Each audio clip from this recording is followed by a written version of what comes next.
Alright guys, so just got done with the paint. I had to do some touch-ups here and there, and it came out pretty well. Let me give you a look at it. So there's the red. I put off all the tape from the ceiling, and one suggestion, guys, as you can see right there, the glare from the red paint, is that my walls, ceiling are very textured. So give you a real close-up look. So it's kind of spotty here and there, whatever. That's because when I put the tape down, I just kind of just put it down. You have to really push it and pin it because of that texture.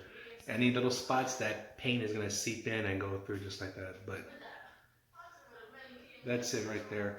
And it's funny because on my camera, you can see it kind of looks like on the vent, it's red. No, it's not paint, it's just a glare of the wall, guys. But anyway, oh, here's a door. Now, my recommendation for doing doors and um, the trim like that, guys, is that you probably want to do a primer because the doors themselves, they did not absorb the paint the way the walls did. The doors, actually, when I painted, this paint is actually more encased versus being absorbed. And what I mean by that is when I took the tape off, especially from when I did the black, it just kind of peeled it off right there, like a little chunk. You can still see it right there. I'm gonna touch that up a little bit, but it kind of peeled it off, just like an encasing. Like I could actually just get this and peel off the entire job if I wanted to, and it'd just be a plain white door, no damage, nothing. So this kind of just encased it because the material of the door itself, and again, the border of the door here the same way, it's not really designed to absorb paint. So my recommendation, you can do it, go for it. Obviously I was able to do it with very little blemishes, but I would recommend doing a primer first because I had to do multiple coats on this stuff. Probably about 3 or 4 coats before it actually took. Okay, there's the rest of the ceiling.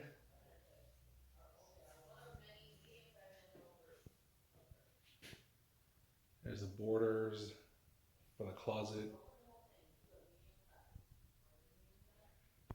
And I still gotta do touch up because on the bottom right there, after I do the, I forget what they're called, the baseboards. See how much they cover up. I think it should be okay. Yeah, it should be okay. But whatever I need to do, I just have to touch it up, like right there. That's where I peeled off the molding, the caulking.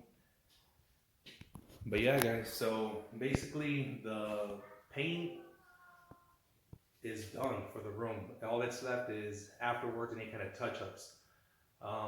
So right now I'm actually gonna be doing the floor. I gotta put the underlayment, which is that right there, and then there are my boards right there.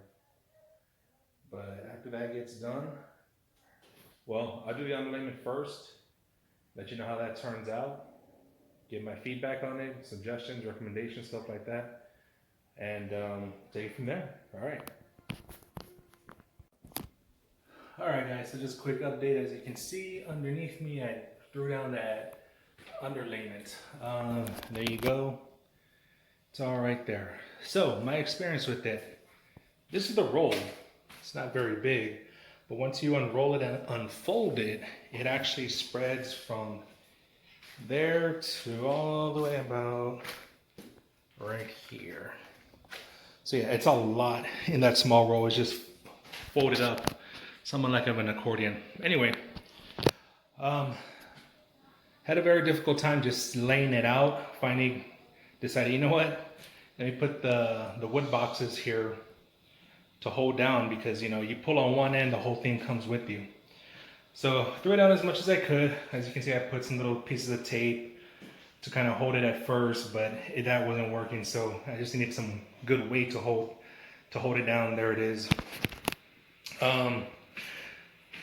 Biggest thing too, for the closet, very small piece. And like I said, the roll itself comes out to just maybe about right here, right? and then the whole rest of the room.